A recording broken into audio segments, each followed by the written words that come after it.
Bonjour à tous et bienvenue sur Crypto Signal. Aujourd'hui, on va parler du CPI, donc de l'inflation aux US, qui est littéralement au consensus. Donc ça, c'est plutôt une bonne chose. Pas mal de volatilité aujourd'hui. On a fait une touchette au 93 et là, début de soirée, on est en train de redescendre tranquillement, retester les 90.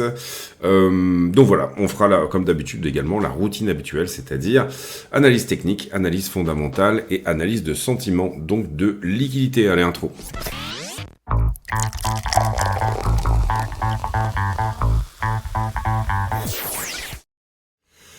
Alors, la 4 heures, globalement, on tient le momentum initial, c'est-à-dire que, comme vous le voyez là, on en avait déjà parlé sur la vidéo d'hier, mais globalement, vous avez toujours la même accélération du momentum qui, pour le moment, est en train de tenir. Globalement, ce 4 heures-là, on serait censé le descendre ici, ce qui veut dire que ce 1 heure est perdu, et ce 15 minutes-là est perdu également. On peut enlever ici les deux distribs qu'on regardait pour de l'intraday.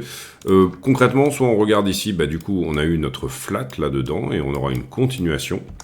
Là, ça peut éventuellement revenir retester 90 parce que c'était auparavant une résistance. Donc, on est au moment où éventuellement on la confirme comme un support. On va aller zoomer un petit peu l'histoire. Alors, on a un petit 1 heure ici, mais c'est pas méchant. Encore une fois, pour moi, c'était l'ancienne résistance ici qui peut éventuellement faire support. Et sur le 15 minutes, on a un petit quelque chose dans cette zone-là, là, clairement. Vous voyez qu'on a déjà un petit peu plus de touchettes, je dirais, quelque part par là. Ici, on n'a jamais hard closé là-dessous.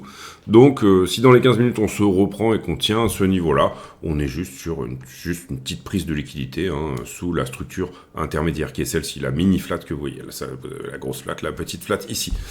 Donc voilà, si ça se reprend là dans la zone et que ça nous donne une continuation, eh ben c'est tant mieux. En tout cas, je note que le momentum, l'accélération du momentum, pour le moment se confirme, en tout cas sur sa droite actuelle. On veut que ça accélère encore plus à nouveau, d'accord? Ce qu'on veut, c'est une parabole pour garder dans l'idée qu'éventuellement, on pourrait monter aux 100 000 $ d'ici le 16, à peu près, c'est ce qu'on avait regardé ensemble. En soi, rien d'inquiétant et ça tient bien pour le moment. Si on perd cette droite, déjà, on commencera un petit peu plus à s'inquiéter ou pour revenir retester la suivante et ainsi de suite. Mais à ce stade, je vois pas de baisse du momentum, en tout cas personnellement. Ether BTC qui en revanche fait bien la gueule, c'est-à-dire que on a ravalé quasiment l'entièreté de ce qu'avait pris Ethereum à la cassure de cette distribution-là. Est-ce que c'est dramatique? Pas nécessairement. Mais on aurait bien aimé que ce 1 heure tienne là et qu'on ait une continuation de la structure. Alors pour le moment, on n'a toujours pas perdu le bas, mais c'était une sorte de faux départ en ce qui concerne Ethereum qui a plutôt tendance à faire du surplace par rapport à Bitcoin, bien sûr. Ici, vous le voyez, on est sur un support 4 heures. Alors, en l'occurrence, là, il n'est pas très bien mis en place. On pourrait peut-être plutôt le passer en daily. Et encore que c'est pas foufou. C'est pas foufou. Ouais, donc le 4 heures, là, on serait censé le descendre. Vous comprenez que j'avais mis ce 4 heures quand il faisait support ici, d'accord? Et on avait enfoncé en 4 heures dessous. Mais même en daily, on ne le tient pas. Donc on va juste simplement le décaler comme ceci. Ici, d'accord. En se disant, bon, on a touché 4 fois là. Si ça se reprend là, et finalement c'est notre vallée qui est censée protéger la vallée précédente pour faire une continuation de tendance haussière. Ok. C'est pas ouf, sincèrement, on aurait bien aimé ici, enfin moi je trouve en tout cas, on a eu léger changement au niveau de la 4 heures. On a eu la cassure ici, on avait une résistance en 4 heures qui a été percée. Mais il n'y a pas eu la confirmation, il n'y a pas eu la continuation. Et pour le moment, que ce soit en 4 heures ou en daily ou en weekly, Ether contre Bitcoin est toujours dans une tendance baissière. Ce qu'on veut voir là, et je vais vous montrer, c'est un petit peu la même chose sur les alts, c'est finalement que ça confirme sans faire un nouveau plus bas, d'accord? C'est-à-dire sans venir attaquer ici les 0,035. En tout cas, sur Ether contre le dollar, vous voyez que ce 4 heures ici a à peine été touché, d'accord, la résistance 4 heures qui était là, et que pour le moment, ce qui peut faire support éventuellement, c'est les 3117 en 15 minutes. Ça n'enlève pas le fait que Ether a bien poussé, très bien poussé même, mais pour le moment, c'est pas Bitcoin qui donne le là. Et pour le moment, Ether a quand même tendance à faire du surplace quand Bitcoin se déplace. On le voit sur la dominance directement, avec une dominance à 61,27 et une dominance qui s'est bien reprise là, d'accord? C'est-à-dire que ici, on avait peut-être un signal qu'on était en train de perdre le momentum à la hausse, et finalement, Bitcoin vient nous faire un nouveau plus haut, avec une dominance à 61 et quelques. Alors que le plus haut, juste avant, était juste en dessous des 61. Très bons afflux ETF, il faut le dire. Et puis, peut-être un besoin de faire une touchette sur le haut du drapeau ici, du flag. C'était pas mon scénario privilégié. Pour moi, je le voyais vraiment plutôt s'arrêter. On avait dit, nous, 60,10. S'arrêter à peu près dans ces zones-là. Bon, voilà, après, maintenant, c'est tant mieux pour lui et c'est tant mieux pour nous, puisqu'on est quand même bien exposé au Bitcoin. On passe et on va voir sur la stablecoin dominance qui elle-même se ramasse pas mal également. Pareil, on avait, alors c'est peut-être moins flagrant même je dirais qu'Ether BTC, mais on avait une zone de combat ici en 4 heures entre ce niveau-là et ce niveau-là. Vous voyez que c'est celui-ci qui a gagné et qu'on est revenu ravaler. Donc soit c'est un retour pas de range ici, d'accord, sur les 19,1, soit c'est un petit peu la même chose que sur Ether. On était sur une tendance baissière qui était comme ceci, d'accord. On a quand même eu 2 cassures ici de distribution, donc ça pour moi c'est un signal fort. On a également une forme de changement de caractère de la structure, puisque vous le voyez ici, si je vous trace les moments où on fait un creux, un sommet, un creux, un sommet, un creux, un sommet, vous êtes ici sur un sommet qui effectivement en 4 heures a quand même été pris, d'accord. Donc ce qu'on veut voir là-dedans, c'est tout simplement que on a eu un changement de caractère de la structure, d'accord. Ce qu'on veut voir, c'est une continuation, ok. Donc c'est ça. Revenir, reprendre le haut ici, revenir éventuellement attaquer ça.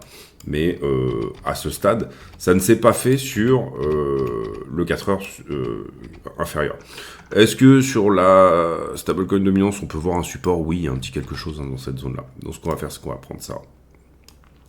On est bien en 4 heures et on va le décaler quelque part par ici. D'accord.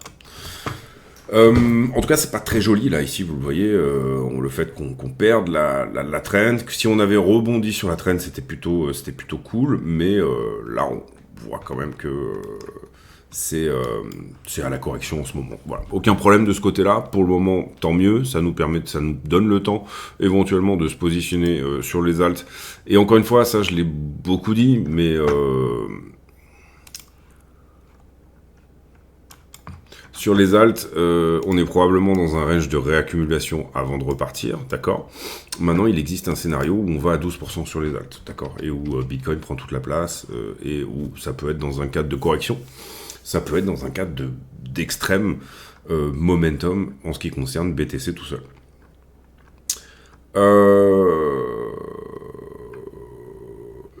La stablecoin dominance, on est déjà sur des 5,5 ici. Vous voyez qu'elle a bien dégueulé.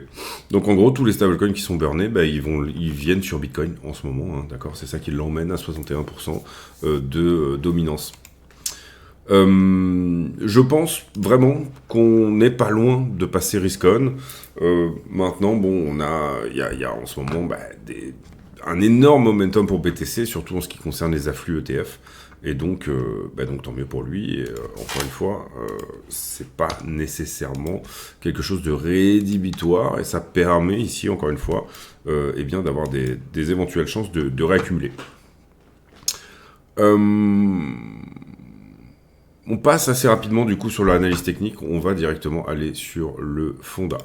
Globalement, vous avez eu un CPI qui était parfaitement au consensus, c'est-à-dire que le consensus était à 2,6, le marché priceait le fait que le CPI serait à 2,6, et en l'occurrence, c'est ce qui nous a donné avec 3,3 en ce qui concerne le core CPI, et c'est exactement ce que nous a donné également ce print du CPI.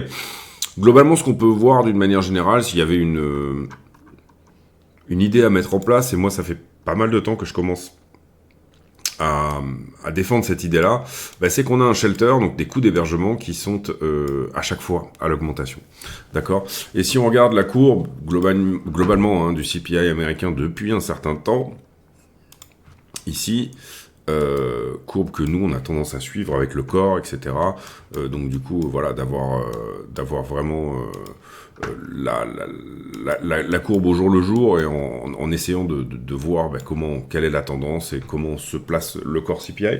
D'une manière générale, je trouve que on a tendance en ce moment à avoir un core CPI qui se trouve autour des 3,3, 3,2 et ça depuis quasiment finalement mai. Donc le core CPI, vous l'avez compris, c'est l'inflation, mais on enlève la bouffe et l'énergie pour enlever les caractères de l'inflation importée et finalement regarder ce sur quoi Powell peut agir vraiment. Mais ce qu'on peut voir aussi également, c'est que ce CPI est plus haut que le précédent, tout simplement parce que les matières premières, donc l'inverse du core CPI, eh bien, corrigent moins. Donc le marché est en train de pricer une éventuelle reprise, puisque là on avait énormément baissé en fait on avait eu un très bon CPI ici, parce qu'on avait énormément baissé sur les matières premières, on avait un pétrole qui était à la correction, et là en l'occurrence, on voit que c'est un petit peu moins le cas. Donc ça, le risque en fait c'est que... alors, il y a une possibilité qui ne semble pas être l'avis de Powell, mais qui serait, si on baisse les taux, on baisse le coût du shelter, donc de l'hébergement, avec une baisse des taux, et ça peut permettre tout simplement que c'est contre-intuitif. Normalement, vous augmentez les taux pour faire baisser la demande, mais là, en l'occurrence, ça fait vraiment plus 6 ou 8 mois qu'on voit que c'est le shelter qui vient plomber les CPI. Donc ça, c'est une première chose. Après, vous n'avez pas que les taux dans le shelter, imaginons que j'ai des locataires, je vais répercuter la hausse des taux éventuelle sur mes locataires. Aux États-Unis, les taux sont variables. Et puis, également, je suis dans le bâtiment, par exemple, je suis maçon. Si jamais les taux sont très hauts, je vais avoir moins de travail, donc je vais avoir tendance à peut-être surfacturer ce que je peux faire. C'est vraiment pour le coup un peu capillotracté ce que je vous dis, mais voilà, je trouve en tout cas que malgré des taux très hauts, on a un shelter qui fait mal. Et donc ça peut être intéressant de baisser finalement les taux plus vite pour faire baisser également le shelter qui est la principale composante du CPI, je trouve en tout cas depuis un certain temps. Également, ce qu'on voit, c'est qu'on était, alors je sais pas pourquoi ça s'est pas mis à jour encore, mais sur TradingView, on était à 2,4 et on remonte à 2,6. Donc ça, c'est pas une très bonne chose. Ça veut dire qu'on pourrait trouver le même genre de plateau. Et ça veut dire que le dernier mile, le dernier kilomètre va être difficile pour aller à l'objectif de Powell, à savoir les 2%. On voit également un chômage qui est à l'augmentation, qui s'est un petit peu repris dernièrement, mais qui était là assez fortement à l'augmentation. Et ça peut vouloir nous dire que... Parce que le mandat de Powell, finalement, c'est une inflation à 2% et un plein emploi aux US. Et là, en l'occurrence, il est en train de... Il est pile au moment où il va falloir jongler entre les deux pour aller au bon endroit. Je pense qu'il aurait pu baisser de 50, enfin en tout cas après je suis pas président de la Fed, donc du coup il aurait pu baisser de 50 au dernier print, mais ce plateau d'inflation ne peut pas vraiment lui permettre de faire ce genre de choses. Ici vous voyez que en décembre, pour le 18 décembre, le marché price plutôt 25 points de base de diminution, c'est-à-dire qu'on reste sur une descente agglomérée très faible, toujours à 25 points de base, normal, avec une inflation qui remonte. En général, on serait plutôt en train de dire, il faut que Powell n'appuie pas trop sur le champignon. Personnellement, j'aurais l'avis inverse. Bon, maintenant, après, ça reste que mon avis. Le reste des news, les afflux ETF d'hier, 815 millions sur BTC, 135 millions sur Ethereum, et puis voilà, c'est tout depuis la vidéo d'hier, je crois. Alors oui, merci pour les 2000 abonnés, ça c'est quelque chose de vraiment cool, ça c'était une réflexion. N'hésitez pas à venir vous abonner sur le Twitter de la chaîne si jamais vous avez l'envie de le faire, tout simplement. Et je rappelle également, mettez un like, c'est important. Pour une petite chaîne comme moi, ça fait plaisir. Également, commentaire d'encouragement, éventuellement. Et puis, bien évidemment, vous avez la possibilité de vous affilier sur Bluefin. Et je rappelle que... avec le code CryptoSignal FR, également sur iBlock, sur voilà, tout ce que vous avez en description de la vidéo. Et je rappelle que tous les bénéfices de la chaîne sont réversés à Mécénat Chirurgie Cardiaque. Ça, je trouvais ça intéressant. L'Italie qui finalement fait un petit peu ce qu'a fait la France également. 28%, on devait monter de 28% sur les taxes crypto. Il y avait une proposition de monter à 42%. Et finalement, on a décidé de pas trop taper sur la crypto. Et c'est un petit peu ce qui s'est passé en France par rapport à la flat tax. Donc... peut-être un petit peu de bon sens en ce qui concerne les vieilles nations européennes que sont la France et l'Italie. L'inflation qui reste forte, mais pas assez pour faire dérailler le Fed Cut de décembre, c'est-à-dire que le marché est toujours en train de pricer 25 points de base pour décembre. PP en ATH, explose son arrivée sur Robinhood et Coinbase. Deux blocs. Trump a en effet lancé l'info comme quoi, alors c'était déjà de notoriété publique, mais l'info comme quoi le Department of Government Efficiency, et vous voyez bien ici que ça s'appelle du coup Dodge, sûrement une idée d'Elon Musk, eh bien serait effectivement, j'ai un peu de mal ce soir, dirigé par Elon Musk et je crois qu'il s'appelle Vivek Ramaswamy. Et du coup, ça fait pump le Dodge maintenant. Bon, c'était déjà un petit peu le cas, il était déjà un petit peu en train de pomper. Ensuite, voilà, pas grand-chose ici de nouveau. Pas grand-chose de nouveau non plus ici. Toujours pareil sur l'inflation, bien évidemment. Et post-election rally, new inflation data. Globalement, on est au consensus. Pour moi, c'est une non-news, le fait que... l'inflation soit au consensus, on aurait pu avoir une bonne nouvelle, c'est-à-dire une inflation un peu moindre, et on aurait pu avoir une mauvaise nouvelle, c'est-à-dire une inflation qui reprend encore plus que ce qui était prévu. Voilà, calendrier économique pour la fin de semaine, on n'aura pas énormément de choses, un petit peu de PPI, donc le Producer Price Index, qui peut éventuellement nous donner des infos sur l'inflation à venir, l'inflation des producteurs. Du coup, ce sera quelque part à un moment donné sur les étals. Et globalement, on n'a pas énormément de news non plus pour la semaine prochaine. Donc ce sera plutôt calme en news, sauf lapin qui sort du chapeau. Ensuite, la liquidité, autant pour moi. On liquide fort en ce moment, il y a beaucoup d'open interest et vous voyez ici qu'on liquide 810 millions. C'est des journées qui normalement sont des journées de quasi-capitulation, 810 millions. Ça veut dire qu'il y a énormément d'open interest sur les dérivés, d'accord ? Globalement, BTC liquide plutôt du short et Ether liquide plutôt du long. Et puis, pour le coup, derrière, la map est plutôt verte, donc on a liquidé plutôt du long. Vous voyez qu'on liquide dans les deux sens, 491 millions en long et 319 millions en short. 811 millions, c'est beaucoup, c'est des grosses journées, et ça fait 3 jours qu'on fait 1 milliard de liquidation, ou presque. Carnet d'ordre est relativement vide sur la zone, il y a quelques ordres de vente ici sur la zone des 94, quelques ordres à l'achat ici sur la zone des 90, ça essaye de défendre 90, mais c'est pas foufou. Vous voyez qu'on n'est pas sur des gros ordres. La chart n'est pas blindée d'ordres, c'est très vide, d'accord ? Au spot, maintenant, j'ai l'impression que ça achète quand même plutôt market pour beaucoup. Ça, c'est une première chose. Et puis, j'ai l'impression que ça achète plutôt ETF, donc OTC. Ça, on va passer. J'ai ouvert un ticket sur iBlock, j'ai toujours pas récupéré mon accès premium. Alors, c'est pas vraiment de leur faute, mais puisque pour le coup, j'ai un plan où, on va dire, étant donné que je promeus iBlock, ils me fournissent iBlock gratuitement.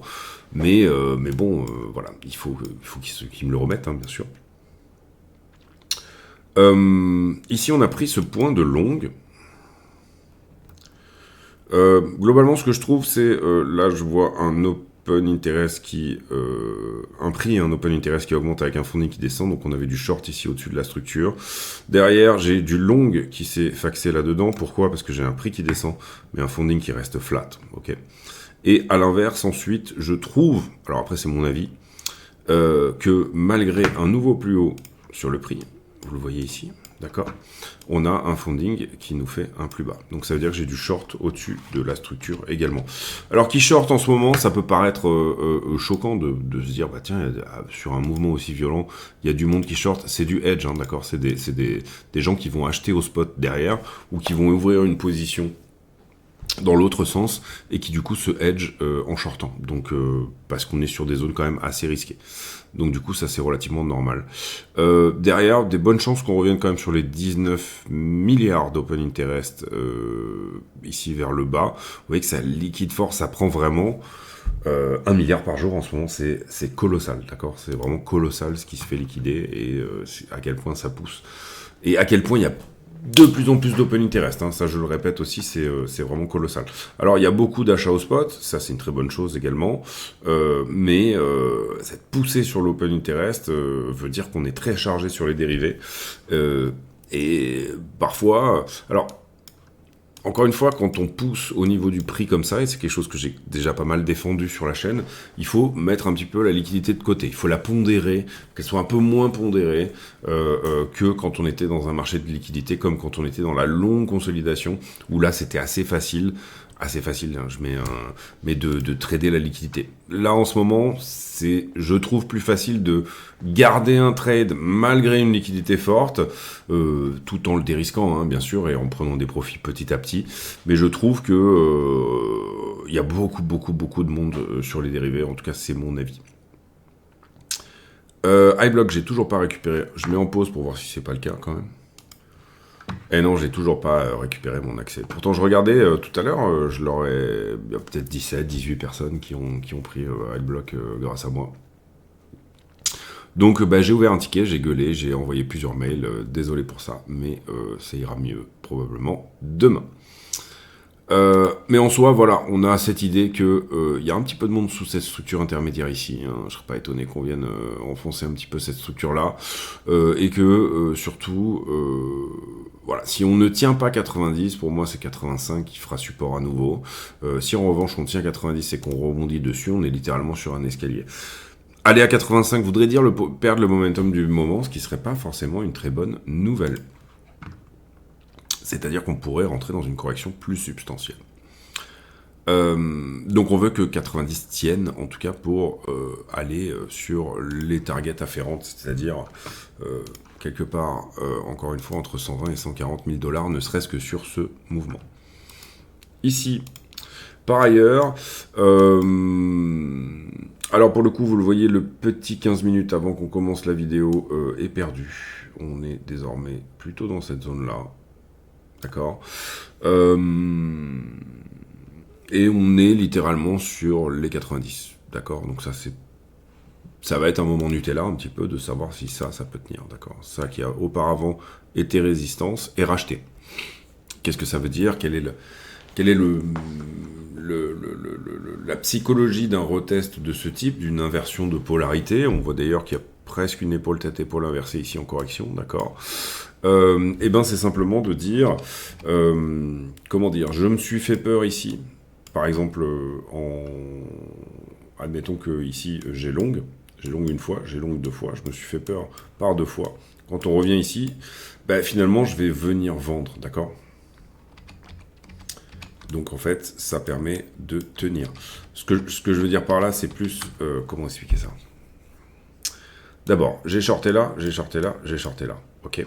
Donc ici, j'ai un mouvement de vente qui s'est fait normal. Pourquoi? Parce que j'ai des shorts qui ont été liquidés. Ça a provoqué des achats, donc ça a provoqué un short squeeze. Ça veut dire qu'en face, j'avais quelqu'un, j'avais une grosse main, une institution qui avait long ici, et qui là, du coup... est venu tout simplement refournir de la vente finalement sur cette zone-là. assez logiquement, et parfois, en tout cas, cette personne-là n'a pas fini son bise. C'est-à-dire que il a profité de ce short squeeze-là, en tout cas, c'est ce qui se passe dans une tendance haussière. Il a profité de ce short squeeze-là, mais il va également revenir racheter tout simplement l'endroit où il a réussi à décharger une bonne partie de ses contrats. D'accord ? Donc je ne serais pas étonné que 90 tiennent, voilà, si on doit faire des scénarios, puisque c'est le cas hein, à chaque fois, à chaque fin de routine. Je serais pas étonné que 90 tiennent, je serais pas étonné qu'on ait quelque chose plutôt dans ce genre-là, je serais pas étonné que la correction, elle se soit fournie ici dans cette flat. En revanche, si on perd 90, bon, c'est directement un retour plutôt sur la zone des 85, ce qui serait un petit peu plus douloureux. Et perdre 85 veut dire perdre ce momentum-là, d'accord ?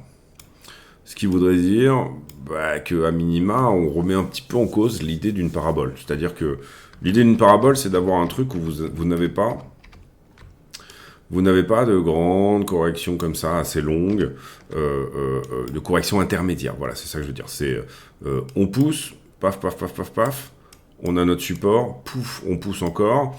Ici, vous voyez, on a même une correction qui se fait en montée, donc ça sent quand même le momentum qui a très très fin. Ici, je fais une flat. C'est quasiment une running en plus.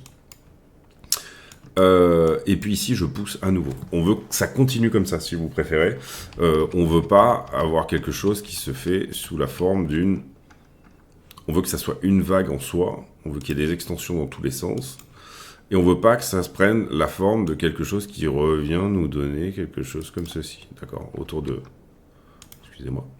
Qui revient nous donner quelque chose, qui revient rechercher 75, le momentum le plus faible de l'histoire, d'accord ? On veut vraiment garder les accélérations de momentum.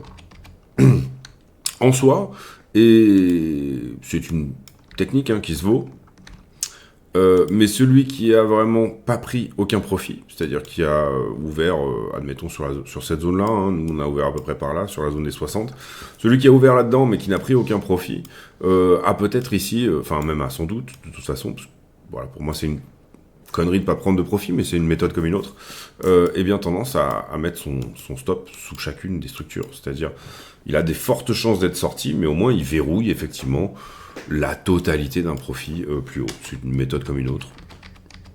Moi, j'aime bien partir sur une base parce que tout simplement, j'aime bien aussi lancer mon trade, avoir tout mon plan et que ça soit écrit sur le papier. Je trouve qu'avec les outils d'aujourd'hui, finalement, ça marche aussi bien que de devoir suivre en permanence, etc. Voilà, moi j'ai une famille, j'ai un certain âge. J'ai pas envie de passer ma journée devant les écrans, j'ai plus envie de ça, voilà. Mais voilà, celui qui vraiment a lancé un trade sur cette zone-là et qui met son stop le long de cette trend sous chacune des structures à chaque fois, puisqu'il faut quand même laisser respirer un peu, c'est-à-dire laisser quand même le truc, enfin en tout cas, libre à vous de faire comme vous voulez, mais l'idée ça reste quand même de laisser respirer un petit peu son trade. Mais vient se caler à chaque fois sous la structure et bénéficier de cet escalier, on va dire, en se cachant sous chacune des marches, pourquoi pas, franchement, sincèrement, ça les vaut. Moi, je faisais ce genre de choses plutôt sur de l'intraday, c'est-à-dire quand je faisais beaucoup d'intraday, des fois, je prenais le mouvement, et puis, quand ça part fort, en général, ça part fort quand vous avez une consolidation comme ça, et quand on vient chercher un niveau un peu plus bas, qu'on avait déjà testé par le passé, d'accord, et que vous cassez en plus une distribution en cours. Là, en général, c'est les moments où le prix s'échappe, tout simplement parce que vous avez une accumulation de shorts ici, tous ces prix-là ont été vendus et shortés, et où du coup, c'est de l'achat forcé, puisque je le rappelle, quand vous shortez, vous faites de la vente à découvert, donc quand vous clôturez un short, vous êtes obligé d'acheter un bitcoin pour le rembourser à l'exchange auquel vous l'avez emprunté pour le vendre avant de l'acheter. Ça paraît un petit peu bizarre, mais c'est très bien foutu comme système. Donc en soi, pourquoi je dis ça ? Oui, voilà, suivi de trend, tout à fait correct, pas d'accord, ok, il n'y a aucun problème. Chacun vraiment, pour le coup, sur la méthode de trading, je viendrai plutôt vous dire que c'est le risk management qui est le plus important, mais en soi, vous pouvez demander à un singe de jeter des fléchettes ou d'appuyer sur un bouton acheter-vendre. Si vous avez un bon risk management, et si votre singe aime bien la couleur verte et la couleur rouge, n'appuie pas en permanence sur le même bouton, théoriquement, vous avez des chances de même pas trop mal vous en sortir, d'accord ? Je vous laisse là-dessus. J'espère que cette vidéo vous a plu. Je vous renvoie au risk management encore une fois. C'est la vidéo en fin, c'est celle qui est en fin de... quand vous, dans l'outro de la vidéo, vous avez toujours la même vidéo qui est celle sur le risk management. Et là, je parle pour vraiment les gens qui peuvent être éventuellement nouveaux. Je vais faire d'autres tutos, je vais en faire des nouveaux, etc.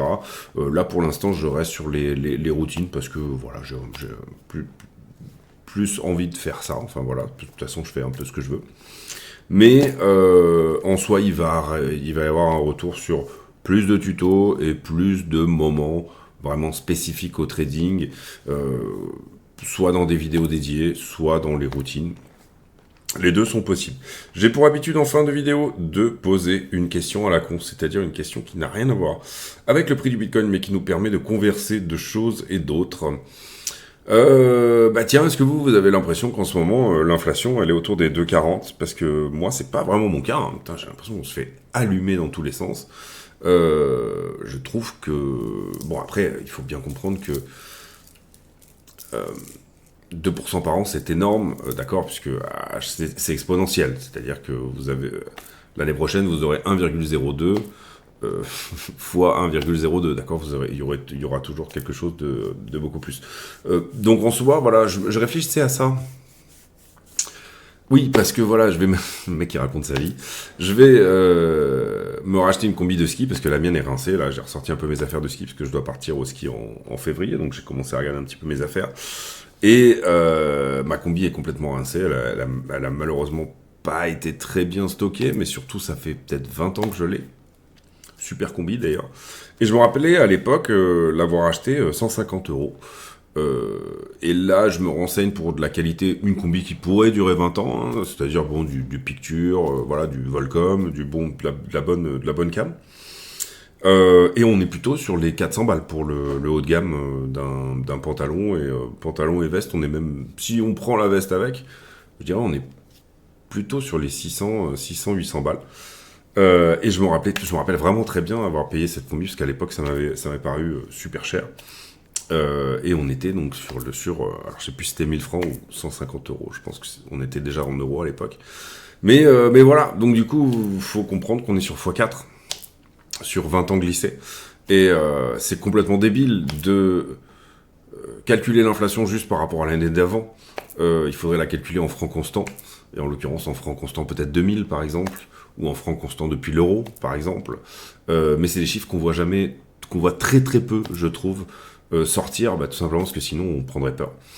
Mais en soi, celui qui se dit j'ai fait une super perf, ça fait, on va dire, par exemple en 20 ans, j'ai investi sur le CAC 40 et j'ai réussi à faire x4, en fait finalement il a juste sauvé sa combi de ski qu'il pouvait acheter il y a de ça 20 ans, et il peut à nouveau en acheter une. Donc en soi, voilà, c'est des choses qui sont peut-être totalement normales pour ceux qui connaissent un petit peu le système, etc. Hein, puisque en soi, on va dire qu'il n'y a pas grand-chose qui outperforme l'inflation en réalité, en tout cas de sûr, hors Bitcoin en l'occurrence. Mais en tout cas, dans les investissements relativement sûrs, tout ce qui est bon du trésor, etc., il y a très peu de chances que vous puissiez transporter votre valeur travail, donc votre argent, votre retraite et toutes ces choses-là, que vous puissiez la transporter en termes de pouvoir d'achat dans le temps. Je vous laisse là-dessus. J'espère que cette vidéo vous a plu. C'était une réflexion de fin qui était, qui vaut ce qu'elle vaut. On se retrouve demain pour une nouvelle vidéo. J'espère que celle-ci vous aura plu. Un petit peu confuse. J'aime pas faire les vidéos le soir en fait, mais bon là aujourd'hui c'était obligé. On se retrouve demain pour une nouvelle vidéo. Portez-vous bien. À très bientôt. Ciao ciao.